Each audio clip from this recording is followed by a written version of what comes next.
नमस्कार, रण क्षेत्र देख रहे हैं आप। आपके साथ मैं हूं लावनी विनीत। बेहद खास मुद्दे के साथ आज एक बार फिर से आपके बीच आ चुके हूं। मुद्दा सरगर्म है, मुद्दा बड़ा है, मुद्दा मुस्लिम वोट बैंक से जुड़ा है।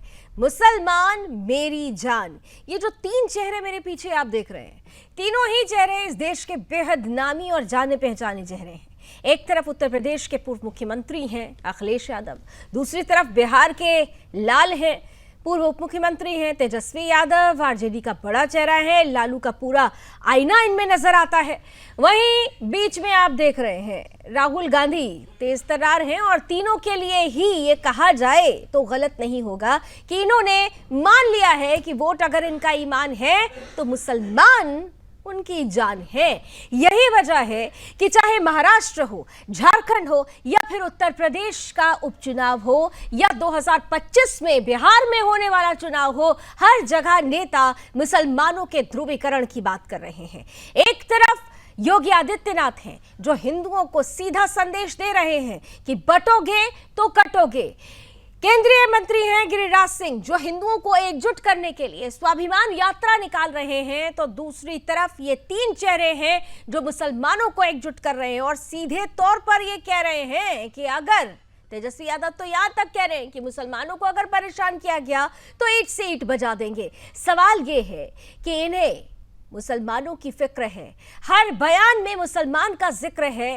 क्या इन्हें हिंदुओं का वोट नहीं चाहिए? क्या हिंदू वोटर्स इन नेताओं को, इन पार्टियों को नजर नहीं आते? और जो लोग ये कहते हैं कि ईंट से ईंट बजा देंगे, तो वो उस वक्त मौन धारणा क्यों कर लेते हैं जब इसी देश में, हिंदुस्तान में ही बहुसंख्यक हिंदुओं पर अत्याचार होता है, जब हिंदू और हिंदुत्व पर प्रहार होता है, जब हिंदू आस्था को ठेस पहुंचाई जाती है, जब जय श्री राम के नारे लगाने वालों को गोली मार दी जाती है, तब ये तेज कहां चला जाता है? आज इसी पर होगी चर्चा। क्या ये सब कुछ इसलिए है क्योंकि मुसलमान जान है, वोट बैंक की राजनीति है? तुष्टीकरण वर्सेस ध्रुवीकरण की ये कहानी क्या कहती है, इस पर होगी बड़ी चर्चा। लेकिन उससे पहले आइए जरा वो बयान आपको सुना देते हैं जिसमें साफ साफ परिलक्षित हो रहा है कि कैसे ये कहा जा रहा है कि मुसलमान मेरी जान है।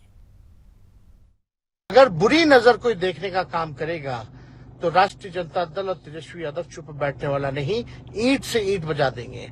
और राष्ट्र तब सशक्त होगा जब हम एक रहेंगे, नेक रहेंगे, तभी नेक रहेंगे।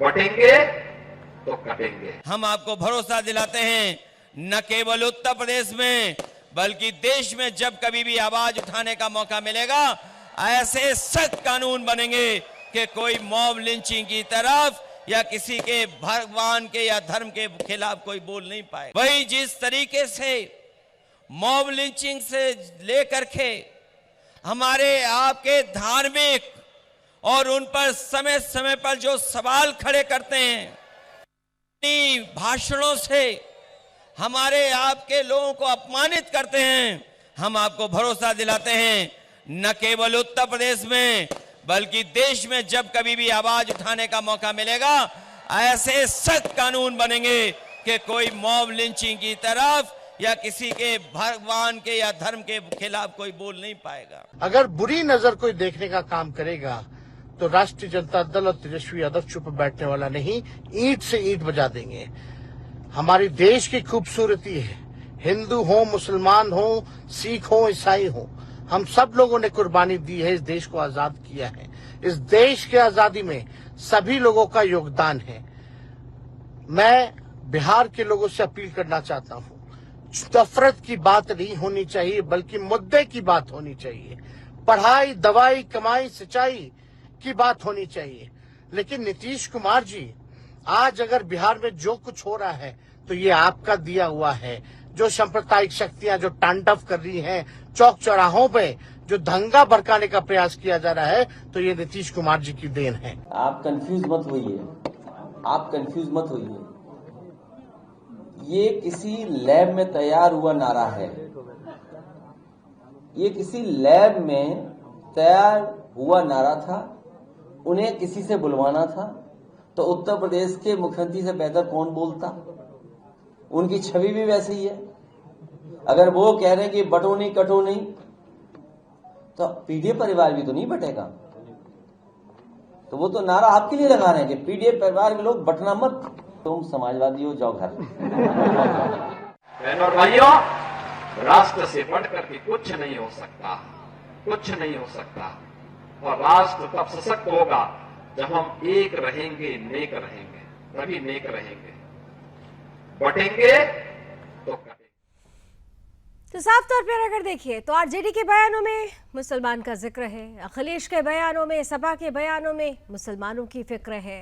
हिंदुओं की फिक्र क्यों नहीं है? और जो लोग हिंदू की फिक्र करते हैं फिर उन पर सियासी तमगा क्यों लगा दिया जाता है कि ये सांप्रदायिक सियासत करते हैं? तो पूछना चाहिए भाई कि आप सभी क्या कर रहे हैं। और इसीलिए सवाल पूछना लाजमी भी है कि क्या ये जो पूरी परिस्थिति बनती है चुनावी दौर की, इस परिस्थिति में इन पार्टियों को सिर्फ मुसलमान वोट बैंक ही याद आता है? क्या मुसलमान ही इनकी जान है? आइए चर्चा की शुरुआत करते हैं। आज के पैनलिस्ट से आपका परिचय करा देते हैं। हमारे साथ भारतीय जनता पार्टी का पक्ष रखने के लिए प्रोफेसर विदु रावल जी जुड़ चुके हैं। कांग्रेस का पक्ष रखेंगे अमित तिवारी जी। इसके साथ ही साथ हमारे साथ समाजवादी पार्टी से अशोक यादव जी जुड़ चुके हैं और पॉलिटिकल एक्सपर्ट्स सुरेंद्र स्वामी जी भी इस पैनल का हिस्सा है। आप सभी का बहुत बहुत स्वागत है। थोड़ी देर में हमारे साथ जेडीयू और आरजेडी के मेहमान भी जुड़ेंगे, लेकिन सबसे पहले अशोक यादव जी, आप लोगों ने तो आज बड़ा बढ़िया पोस्टर लगा रखा है 27 का सत्ताधीश। ये जो सत्ताधीश है 27 का, ये क्या सिर्फ मुसलमानों का जिक्र और फिक्र करके ही सत्ताधीश बन जाएगा या फिर उसमें हिंदुओं का जिक्र कहीं आएगा? देखिए लावनी जी, इसमें जिक्र सबका है, इसमें जिक्र समाज के हर वर्ग का है और पीडीए का आंदोलन भी इसके साथ जुड़ा हुआ है। और पीडीए का आंदोलन इसलिए जुड़ा हुआ है, ऑडियो बढ़ा दीजिए कि अभी मोहन भागवत जी ने बयान दिया था, चुनावी बयान उनका था। उन्होंने कहा था कि हमारे ही लोगों के खिलाफ जानवरों जैसा 2000 सालों से सुलूक किया। तो 2000 सालों से सुलूक जानवरों जैसा किसके साथ किया गया था? मुसलमानों के साथ नहीं किया गया था, वही पिछड़े दलितों के साथ किया गया था। और जो सुलूक जिन्होंने किया वो लोग आज आरएसएस और भाजपा की विचारधारा को धारण किए हुए हैं। तो आप बंटने की बात करते हैं, बंटोगे तो कटोगे, लेकिन वहीं दूसरी तरफ 1942 से आप देश को बांट रहे हैं। जब मुस्लिम लीग जिन्ना की पार्टी, जब इस देश की विभाजन की पृष्ठभूमि रख रही थी मुस्लिम लीग, तब हिंदू महासभा की Shyama Prasad Mukherjee north west frontier province और सिंध और बंगाल में सरकारें बनाई। तो भाजपा और आरएसएस की विचारधारा तो देश को 1942 से बांट रही है और कह रहे हैं बटोगे तो कटोगे। इसलिए देखिए, हमारे राष्ट्रीय अध्यक्ष जी ने कहा पीडीए नहीं बटा, इसलिए उसका आरक्षण, उसकी नौकरियां नहीं कटी। अगर पीडीए बटा होता तो लेटरल एंट्री का बिल मोदी सरकार पास कर ली होती, उसके पास बहुमत रहता। तो आपने देखा जब पीडीए नहीं बटा, समाजवादी पार्टी और कांग्रेस गठबंधन को 43 सीटें मिली, मोदी सरकार को बहुमत नहीं मिला, तब लेटरल एंट्री का बिल उनको वापस लेना पड़ा और इसलिए पीडीए का आरक्षण सुरक्षित रहा। ठीक है, पीडीए पूरी बात मैंने सुनी, पूरी बात मैंने सुनी। लेकिन यहाँ पर आप इतनी देर में ये नहीं क्लियर कर पाए। इतनी देर में आप कह रहे हैं आपने पीडीए, आपने बट्टे नहीं दिया, ये तमाम बातें हैं, लेकिन इन तमाम बातों में ये जो अखिलेश यादव जी महाराष्ट्र के मंच पर जाकर कहते हैं कि भाई मॉब लिंचिंग होती है, किसकी मॉब लिंचिंग पे आप ज्यादा रोना रोते हैं? यहाँ पर रामगोपाल मिश्रा को गोली मार दी जाती है, तब रोना नहीं आता है, तब मॉब लिंचिंग नहीं दिखाई देती है। तो सेलेक्टिव अप्रोच के साथ तो आप ही लोग आगे बढ़ रहे हैं ना। तब तो पूछा जाएगा ना कि यहाँ इसमें कहाँ पीडीए की नीति है? जब दलितों पर मुसलमान जाकर आक्रमण कर देते हैं, आग लगा दी जाती है, तब भी मौन धारणा रहती है। वहां पर ये सारी नीतियां कहाँ चली जाती है? पूछा जाएगा ना आपसे अशोक जी। लावनी जी देखिए, आपको याद होगा इंस्पेक्टर सुबोध कांत सिंह की हत्या की गई थी, आपको याद होगा मॉब लिंचिंग से। सुबोध कांत सिंह कौन थे? हिंदू थे ना। आपको याद होगा आर्यन मिश्रा अभी जो गाजियाबाद में, फरीदाबाद में जिसको गौरक्षक दलों द्वारा गोली मार दी जाती है, वो भी तो हिंदू था। चंदन गुप्ता तिरंगा यात्रा निकालने के समय उसकी हत्या होती, वो भी तो हिंदू था। राम गोपाल मिश्रा जिसकी अभी हाल ही में जिसकी हत्या हुई, वो भी हिंदू था। लेकिन इन हत्याओं के पीछे अगर विचारधारा आप देखेंगी तो आरएसएस और भाजपा की विचारधारा है, जिन विचारधाराओं पे चल करके आरएसएस और बीजेपी कहां से आ गई? हत्या करने वाले लोगों का नाम क्यों नहीं लिया जाता? देखिए, अब देखिए आप कितनी सिलेक्टिव हो जाते हैं। हत्या का जिक्र है लेकिन हत्या करने वालों के नाम का जिक्र नहीं। प्रोफेसर विदु रावल जी जरा जल्दी से काउंटर आंसर कर दीजिए, क्योंकि इन्होंने तो क्लियर कर दिया कि आप बांटते हैं, लेकिन तस्वीरें यहाँ पर बयान और तस्वीरें बिल्कुल अलग आती हैं। हत्याओं का जिक्र लेकिन हत्या करने वालों का जिक्र नहीं। प्रोफेसर विदु रावल जी।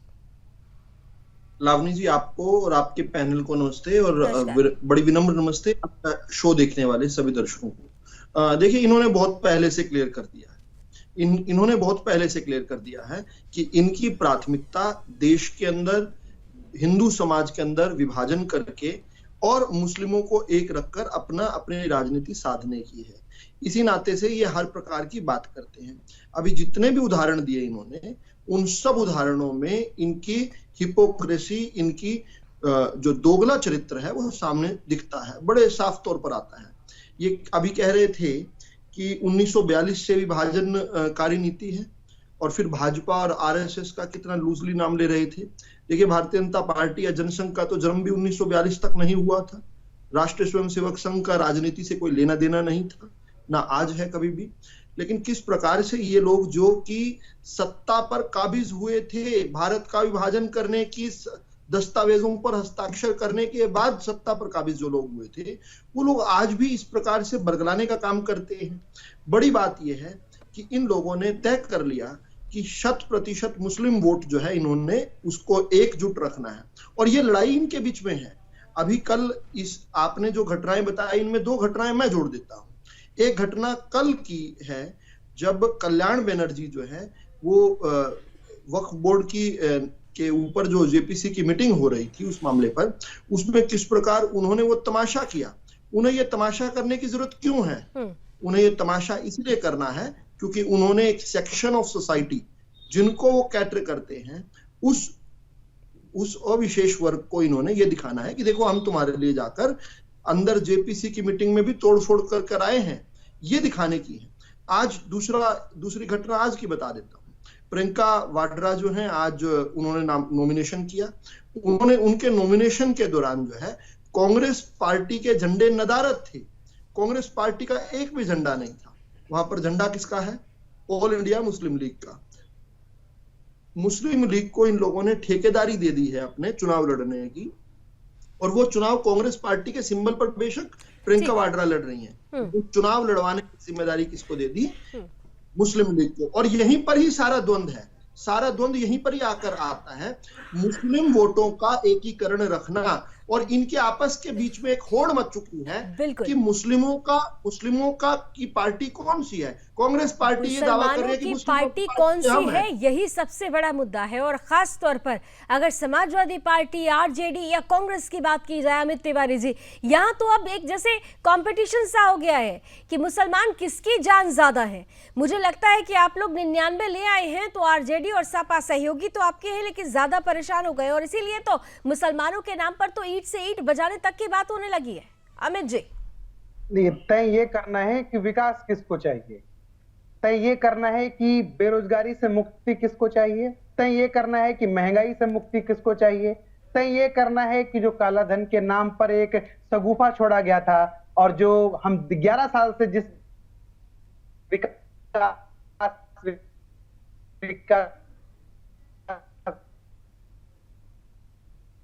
अमित जी के ऑडियो में कुछ प्रॉब्लम आ रही है। नहीं, मुझे लग रहा है अमित जी, सॉरी आपको इंटरप्ट।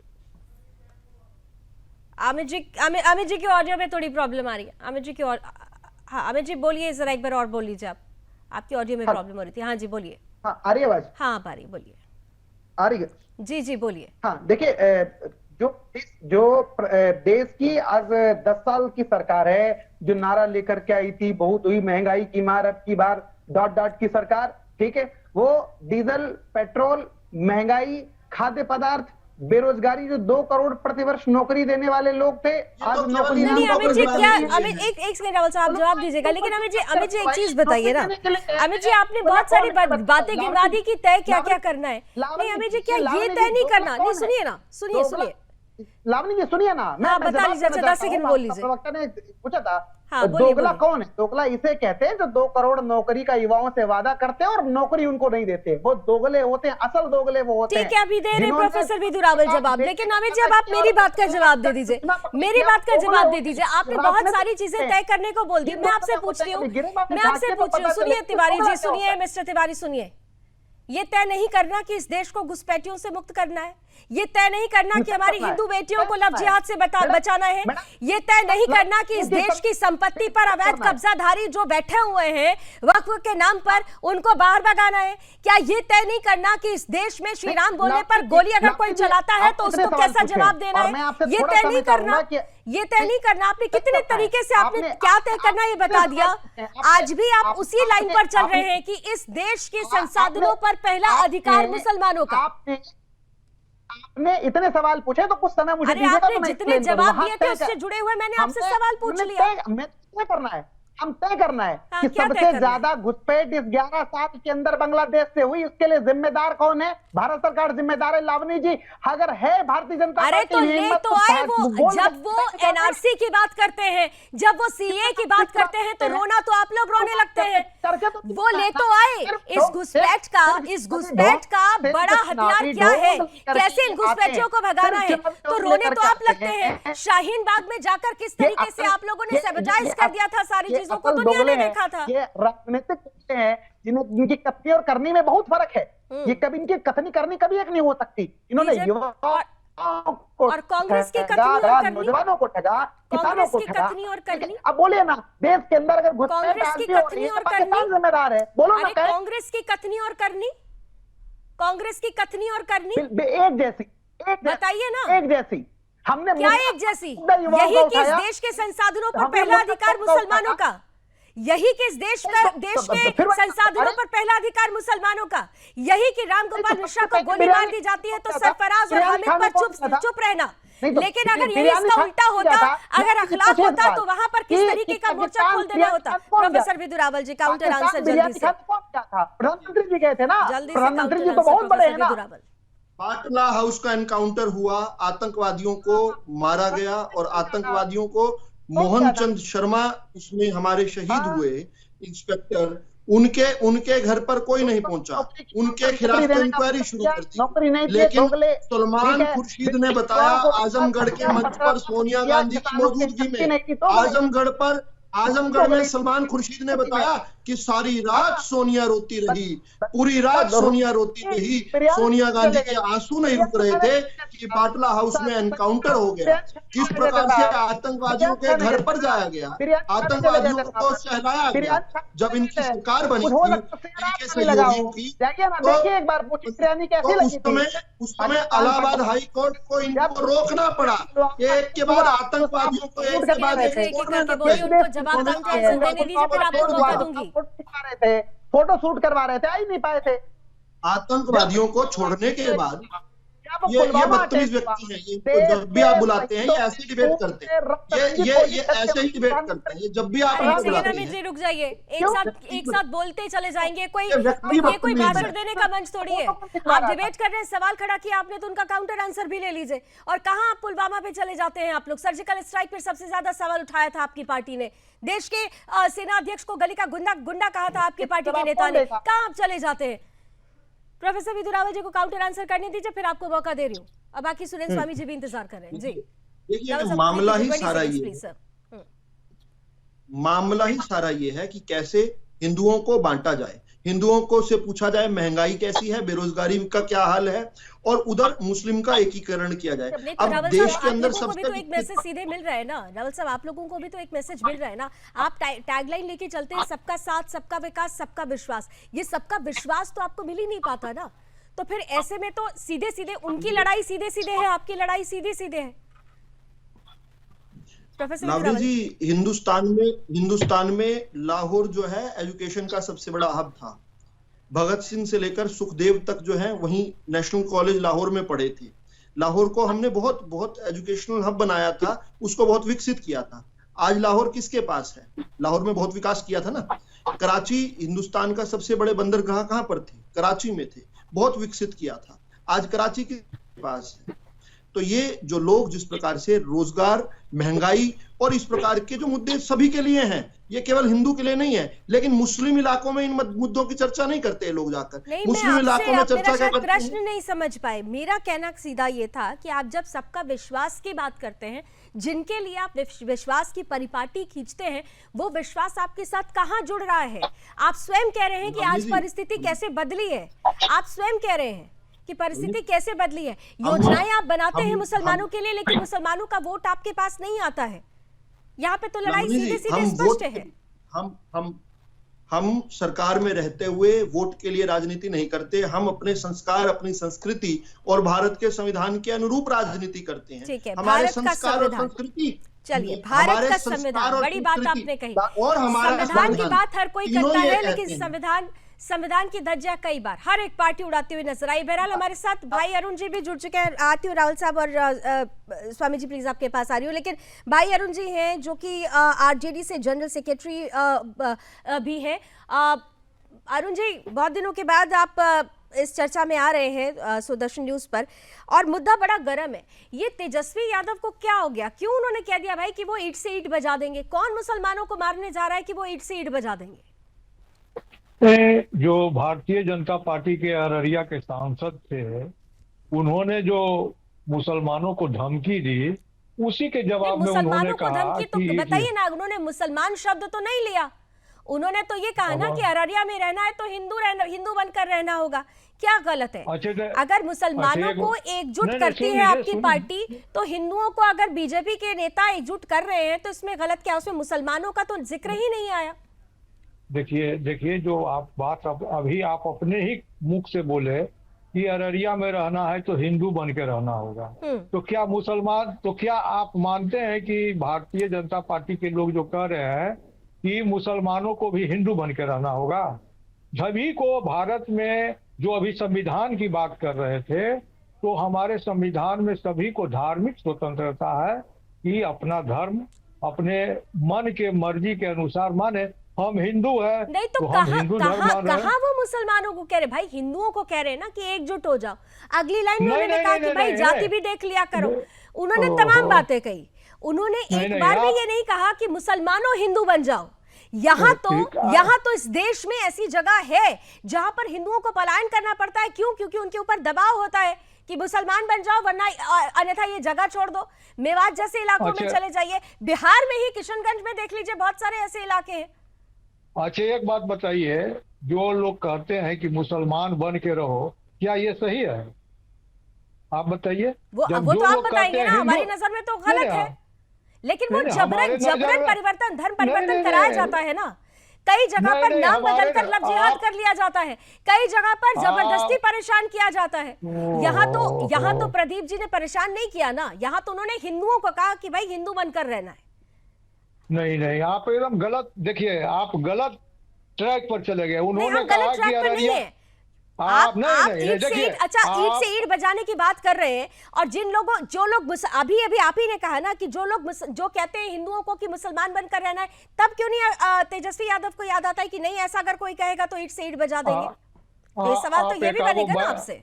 एक आप बयान बताइए ना कि कौन बोला है ये बात को। आप जिस बात को लेकर जो ये चिल्लम चिल्ली कर रहे हैं, ये चिल्लम चिल्लिम करने की बात नहीं कि कौन क्या कहा। अभी जो ये बात उठी है कि अररिया में रहना है तो हिंदू बन के रहना होगा, इसकी मैं कड़ी भर्त्सना करता हूँ। ये संविधान के विपरीत जाकर के ये बात बोली। उन सांसद महोदय का सदस्यता समाप्त होनी चाहिए। प्रोफेसर विदुरावल, देखिए, तेजस्वी यादव ने ये नहीं कहा होगी तो आरजेडी और तेजस्वी यादव ईंट से ईंट बजा देगी। तेजस्वी यादव ने ये कहा कि मुस्लिमों के साथ कहीं पर कोई नहीं। रावल साहब, थोड़ी सी प्रॉब्लम हो रही है ऑडियो की। मैं ये जरा जल्दी से सुरेंद्र स्वामी जी से कमेंट ले लेती हूँ। ऑडियो प्रॉब्लम हो रही है रावल साहब का, प्लीज ठीक कीजिए। सुरेंद्र स्वामी जी, देखिए ये जो परिस्थिति बनी हुई है, मैंने कहा ना कि आने वाले समय में स्टेट चुनाव हम देख ही रहे हैं, लेकिन कई चुनाव जो भी 27 में आने हैं, 25 में भी बिहार में होना है, अभी से ही बिसात बिछ रही है। यानी हर किसी को, चाहे अखिलेश हो तो मुसलमानों का जिक्र, तेजस्वी यादव हो तो मुसलमानों की फिक्र, ना तो हिंदू का जिक्र और ना ही हिंदू की फिक्र। सुरेंद्र स्वामी जी, आपको पूरे जो इस समय देश में पॉलिटिकल लैंडस्केप है उसको समझना होगा। उसमें जो बहुसंख्यक हिंदू हैं, वो बहुसंख्यक तादाद में भारतीय जनता पार्टी एनडीए के साथ हैं, और भारतीय जनता पार्टी एनडीए अपनी विरासत, अपनी संस्कृति, जो कि बेसिकली आप भारत की बात करेंगे तो वो हिंदू संस्कृति और परंपराओं के लिए लड़ रही है। अब दूसरी तरफ जो दूसरा एक बड़ा जो हमारे यहाँ पे खेमा है मुस्लिम्स का, उनको ये बर्दाश्त नहीं है कि जो हिंदुओं की संस्कृति, परंपराएं हैं, विरासत है, वो आगे बढ़े। उनको ये बर्दाश्त नहीं है कि मंदिर में घंटी बजे, उनको ये बर्दाश्त नहीं है कि मंदिर के आगे, उन मस्जिद के आगे से कोई गाने बजा के जाए, उनको ये बर्दाश्त नहीं है कि आप अपनी शोभा यात्रा निकालें। तो एक वोट बैंक है इस देश में जो हिंदुओं से नफरत करता है और जो हिंदुओं के लिए लड़ने वाली पार्टी से नफरत करता है। मैं कोई पॉलिटिकल किसी पार्टी का प्रवक्ता नहीं हूं, इसलिए मैं साफ कहूंगा मैं बैलेंसिंग एक्ट नहीं करता हूं।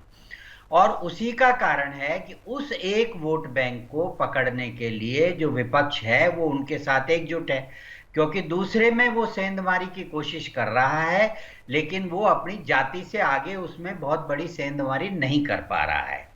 कभी कभी उसमें भ्रांतियां पैदा होती हैं अलग अलग तरीके से, लेकिन कुल मिलाकर के रिजल्ट वही है। इसलिए अगर राहुल गांधी होंगे तो वो कहेंगे कि राम मंदिर में नाच गाना हो रहा था। अगर तेजस्वी यादव हैं तो वो कहेंगे आपने मुसलमानों के लिए कुछ कहा तो मैं ईंट से ईंट बजा दूंगा। अखिलेश यादव महाराष्ट्र में जाएंगे, मॉब लिंचिंग की बात करेंगे, जहां पालघर में साधुओं की मॉब लिंचिंग। चलिए वो उसकी बात नहीं जरा करेंगे। सीधे लिए चलते हैं। आपको खास तौर पे द्विपक्षीय मुलाकात हो रही है भारत और चीन।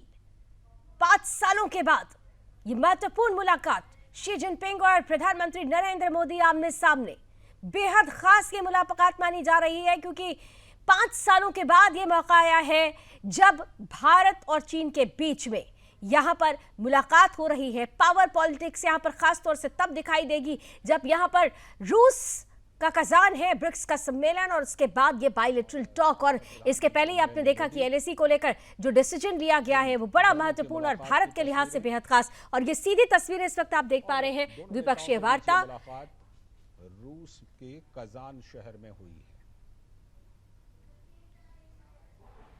दोनों नेताओं के बीच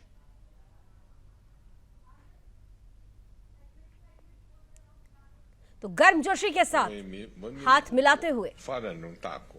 Mr. Prime Minister, it's my great pleasure to meet you in Kazan. It's the first time for us to have a formal meeting in 5 years' time. Both the people in our two countries and the international community are paying great attention to our meeting. China and India are both ancient civilizations, major developing countries, and important members of the global south.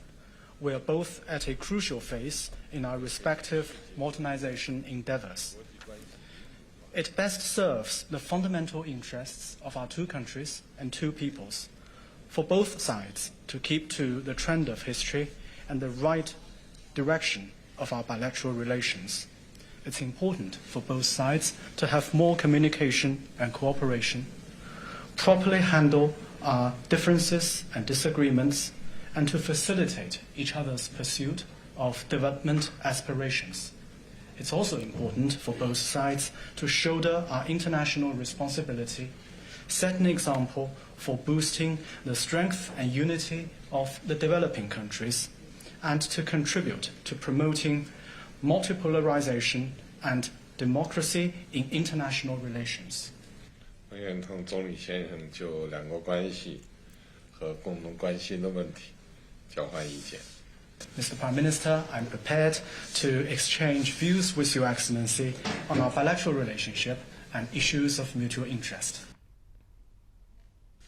Excellency, आपसे मिलकर खुशी है और जैसा आपने कहा 5 साल के बाद हमारी फॉर्मल मीटिंग हो रही है।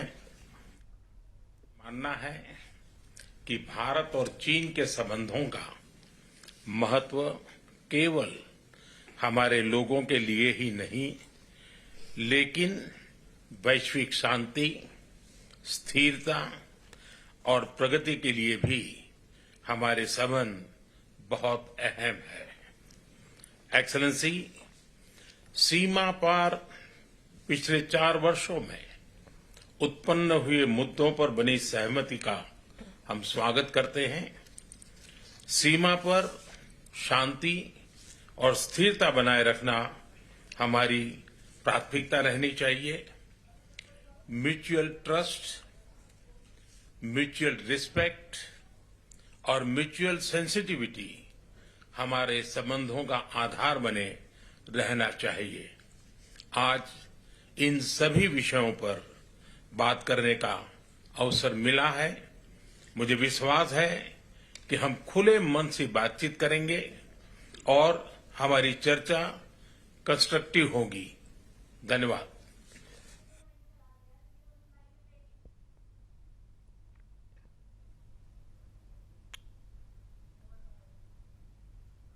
तो महत्वपूर्ण बात प्रधानमंत्री नरेंद्र मोदी ने कही और खास तौर से एक 2 टूक मैसेज है। देखिए, म्यूचुअल अंडरस्टैंडिंग होनी चाहिए, म्यूचुअल रिस्पेक्ट होनी चाहिए,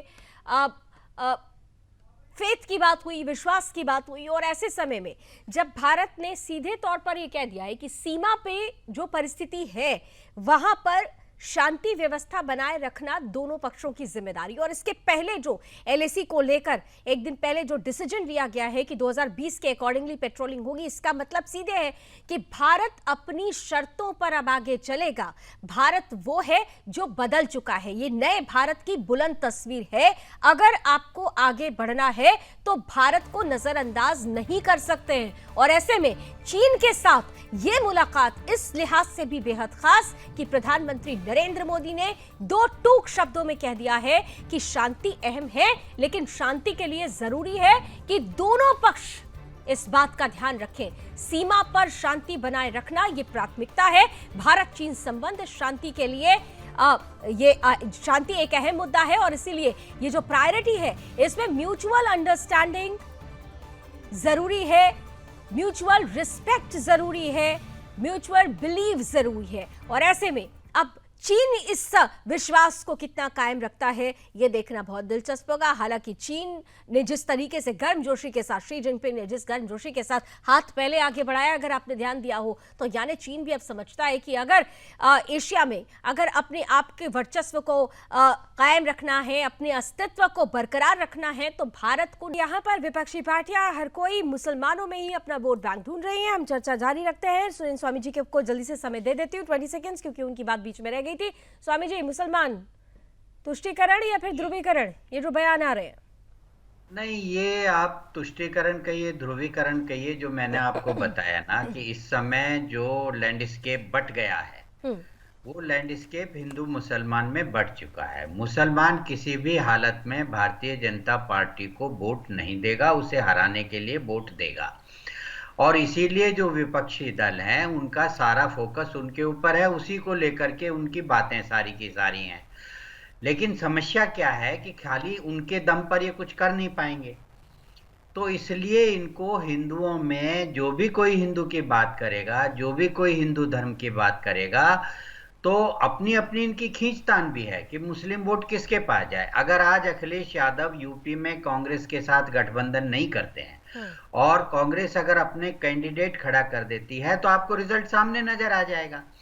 तो सबकी वही स्थिति बनी हुई है और इसीलिए आप जितना गाली दोगे, देखिए राहुल गांधी को हरियाणा में ये कहने की क्या जरूरत थी कि भाई भगवान राम का जो प्राण प्रतिष्ठा हो रहा है उस प्राण प्रतिष्ठा वो नाच गाना था, कोई कहता है क्या? मतलब आपको नहीं विश्वास है, आप गैर हिंदू हैं, कांग्रेस की लीडरशिप हिंदू नहीं है, लेकिन इसका मतलब ये है कि ये आप बोलेंगे।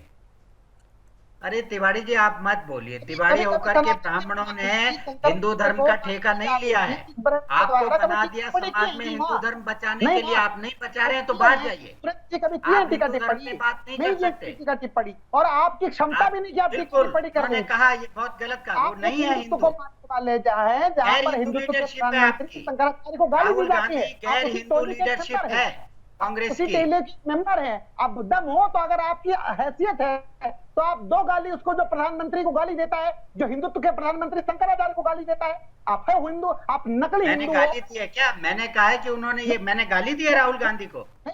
नहीं, 2 ना जो उनका समर्थन करते हैं कह सकते हो आप उनको। आपको दे रहा हूँ ना गाली। मुझे समझ में नहीं मुझे समझ में नहीं आ रहा अमित जी नकली हिंदू और असली हिंदू पर बात करेंगे तो सवाल आपके नेता पर पहले खड़ा हो जाएगा, क्योंकि जब चुनावी दौर आता है तो फिर वो जनेऊ भी दिखाने लगते हैं, अपने आप को पंडित भी बताने लगते हैं, तमाम चीजें आ जाती है। इसलिए नकली हिंदू और असली हिंदू पर तो आप मत ही मत जाइए। मैं दरअसल अशोक जी के पास जाना चाहती थी, आ रही हूँ अमित जी, एक सेकेंड रुकिए। अशोक तिवारी जी के पास मैं जाना चाहती हूँ क्योंकि उपचुनाव है इसलिए ये परिस्थिति बनी हुई है। लेकिन अशोक यादव जी, एक बात तो तय है कि ठीक है 36 आ गए आप लोगों के और इससे जोश बहुत आई है, लेकिन इसका ये मतलब बिल्कुल नहीं है कि आप जिस भी मंच पर जाएं वहां पर मुसलमानों की बात करें और हिंदुओं को नजरअंदाज कर दें। जिस तरीके से महाराष्ट्र में अखिलेश यादव ने मॉब लिंचिंग की बात की, कौन से मॉब लिंचिंग की बात कर रहे थे, असहिष्णुता की बात की गई। यहाँ पर तो 9 राज्य ऐसे हैं जहाँ पर हिंदू घटते चले जा रहे हैं। यहाँ पर तो हिंदू अपने खुलकर शोभा यात्रा नहीं निकाल सकते हैं। अगर उनको मुस्लिम इलाकों से शोभा यात्रा निकालनी है तो कहा जाता है परमिशन लेनी चाहिए थी। तो ये परिस्थिति बताती है कि आपकी सोच क्या है, आप हिंदुओं के प्रति कितनी अपनी वफादारी, कितना निष्ठा रखते हैं, ये तो क्लियर है अशोक जी। अशोक जी देखिए लावनी जी, जो बात हमारे राष्ट्रीय अध्यक्ष जी ने कहा वो बात वही बात भाजपा के विधायक ने भी कहा, सुरेश्वर सिंह ने बहराइच में, उन्होंने यही कहा कि हमारे ही लोगों ने, भारतीय जनता पार्टी के ही लोगों ने बहराइच में दंगा भड़काया। और वही बात दैनिक भास्कर के जो स्टिंग ऑपरेशन में जो दो लड़के थे वहां पे बेड़वा गांव था, बेड़वा गांव में जो 2 बच्चे थे, सुन लीजिए दंगा हुआ ये गलत है, गोली चल गई ये सही है क्या? इसके पीछे कौन है लावनी जी? अरे गोली चलाने के लिए सरफराज और हामिद को गोली चलाने की क्या जरूरत थी?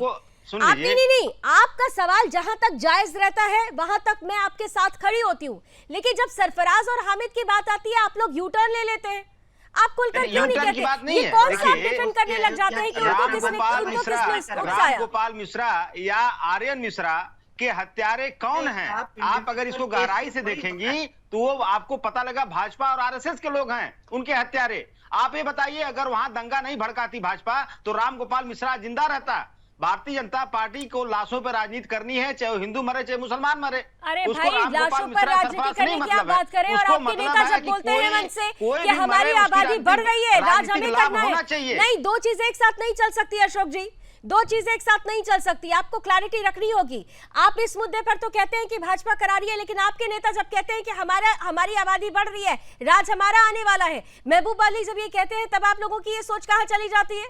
2 चीजें एक साथ नहीं चल सकती। भ्रम नहीं पैदा करिए आप। प्रोफेसर विदुरावल जी, ये हार रहे हैं, ये उपचुनाव में इनकी प्रोफेसर विदुरावल जी, चुनाव कौन हार रहा है अभी पता चलेगा, थोड़ा रुक जाइए, इंतजार करिए। रावल साहब please Surendra ji counter answer कीजिए। उत्तर प्रदेश के एक गांव में परसों ही जो है एक घटना हुई, उसमें कुछ मुस्लिम भाइयों ने कहा कि यहाँ पर हिंदुओं को हिंदुओं को उस गांव में, क्योंकि उनकी आबादी केवल 30 घरों की है और 130 घरों का मुस्लिम आबादी का गांव है वो, इसलिए हिंदुओं को उस गांव में मस्जिद नहीं इसमें मंदिर नहीं बनाना चाहिए, बल्कि गांव से बाहर जाकर एक बड़े इलाके में बड़ा जो है मस्जिद बड़ी मंदिर बनाना चाहिए। देखिए, और वही बात जो है आज यहाँ पर हम सुन के आ रहे हैं कि वहां पर ऐसी बात नहीं कहनी चाहिए थी, दंगा नहीं होना चाहिए था, दंगा हो जाएगा तो कटोगे। ये बात आपके विधायक जी कर रहे हैं भैया, आप ठीक कह रहे हैं। आपको यादव जी सुन लिया, मैंने आपको सुन लिया, यादव जी सुन लिया, आप दोहराओ मत, जो आपने कहा सुन लिया हमने। यादव जी सुन लिया, यादव जी सुन लिया आपको हमने, यादव जी सुन लिया आपको हमने,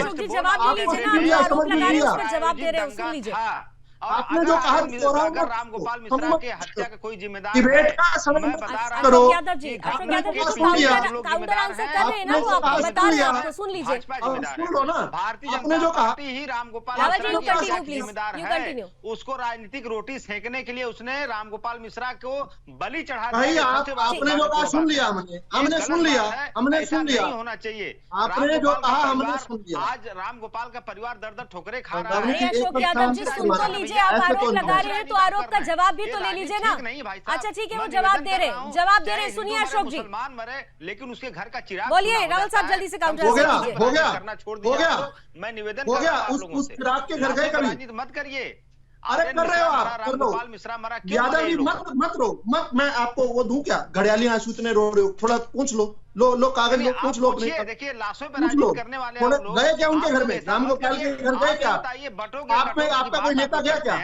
लावनी जी ऐसे हो सकती है डिबेट? बंटवारे की लावनी जी डिबेट ऐसे हो सकती है क्या? जातिगत इनको शांत करना पड़ेगा आपको।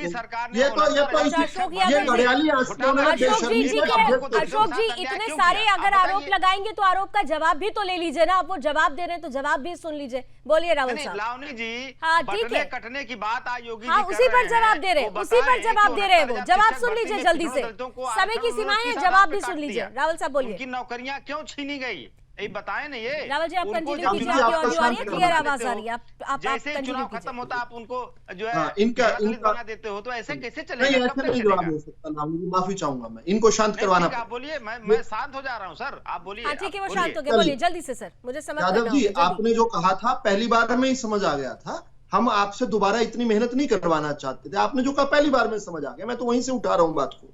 आपने बिल्कुल अच्छा कहा था, आपने ये बताया, हमें सबको समझा दिया, अच्छे से समझा दिया कि हम लोग विस्फोट के एक बारूद के ढेर के ऊपर बैठे हैं और कोई भी छोटी सी चिंगारी उसको विस्फोट में बदल सकती है। यही बताना चाह रहे थे ना। मतलब उसके बाद आप चिंगारी का कसूर निकाल देंगे, बारूद का कोई कसूर नहीं है। यही सीधा सीधा मानसिकता जो है, ये सीधी सीधी मानसिकता हमें चेता रही है और हमें भविष्य की तरफ देखने के लिए दिखा रही है कि 130 अगर घर मुसलमानों के हैं और 30 घर केवल अगर हिंदुओं के हैं तो उस गांव में मंदिर नहीं बन सकता। अगर यह स्थिति कभी हिंदुस्तान में कभी हो जाए कि 130 घर मुसलमानों के हो गए और 30 रह गए हिंदुओं के, तो हिंदुस्तान में भी शायद कोई मंदिर नहीं बचेगा। ये हमें बड़े अच्छे से जो है आपकी बात समझ आ गई। हम तो कुछ विरोध नहीं कर रहे, हम तो इस बात पर जरूर जो है बात कह रहे हैं कि आप लोग जो कि इतने बेशर्मी के साथ जो है आकर खड़े होकर जो गलत करने वाले हैं उनका नाम नहीं ले पाते। यहाँ पर नहीं, आप उनके राम गोपाल मिश्रा के घर पे नहीं गए, आपके नेता नहीं गए।